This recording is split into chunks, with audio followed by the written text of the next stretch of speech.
in our top business story, Dubai's July inflation figure edged down to 2.1% on the back of lower food prices, according to data released by the Dubai Statistics Center.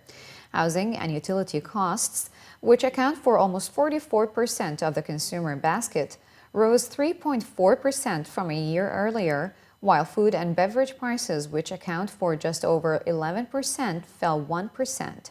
The data shows a rise in the monthly inflation in the prices of goods and services within the consumer basket, which rose by 0.33% in the month of July 2016 compared to June 2016. Transport prices rose by 0.40%, reaching 9.08% of the total consumer basket. Goods and services rose by 0.22%, reaching a total of 6.15% of the total consumer basket. Housing, water, electricity, gas, and fuel group witnessed an increase of 0.18%, the highest in terms of the percentage of consumer expenditure at 43.70%. Furniture and household items made up 3.34% of expenses, and expenditure on hotels and restaurants represented 5.48% of the total relative importance of the consumer basket. Khalaf Ahmed Al Habtoor, the chairman of Al Habtoor Group, has announced that the completion of 3 residential towers at Al Habtoor City is scheduled for the second quarter of next year. Al Habtoor also forecast that the sale price per square foot for the residence collection will rise in the next few weeks as real estate prices recover from their recent slowdown. The residence collection within Al Habtoor City consists of 1,460 apartments ranging from 1 to 7 bedrooms.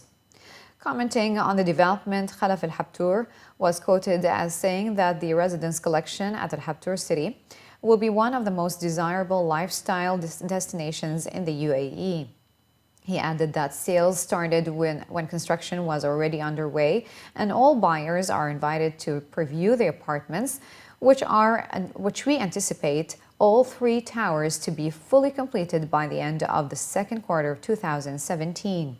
The developer also revealed that the construction has already reached 45 floors, surpassing the 41-story Westin Dubai Al Habtoor City Hotel, the tallest of the 3 hotels within the hotel collection. Average daily room rates in Abu Dhabi's hotels fell 5.4% to 368 dirhams in July 2016 compared to July 2015, while occupancy levels rose 3.7% year-on-year to 61.6%.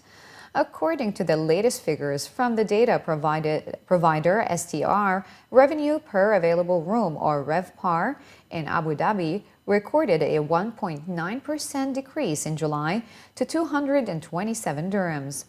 Demand managed to outpace supply, however, with demand up 7.9% in the month compared to July 2015, as supply rose 4.1%. STR said in a statement that the Ramadan calendar shift between 2015 and 2016 led to significant variance in Abu Dhabi's monthly performance figures for June and July. In 2015, Ramadan, which is typically a slow period for hotels, was June 18th to July 17th, whereas this year it was June 6th to July 5th. This means the comparison was not exactly like for like. Hotels in Abu Dhabi have recently been reporting lower room rates and increased challenges as they face a tougher operating environment due to lower consumer and corporate spending.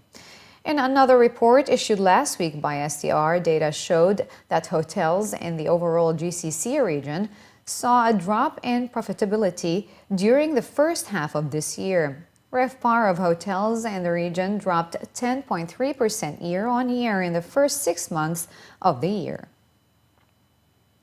Dubai government-owned Emirates national oil company ENOC has announced a new growth strategy aimed at serving Dubai's growing energy needs.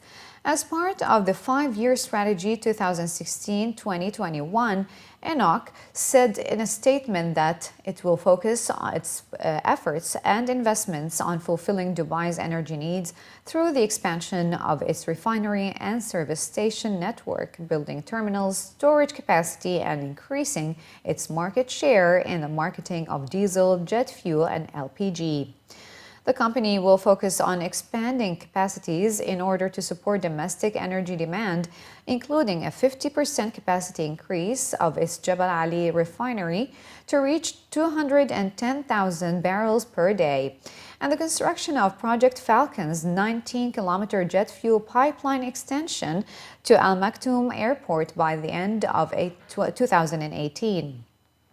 It also plans to expand its retail network within Dubai with the ongoing renovation of major service stations and the construction of 54 new stations by 2020.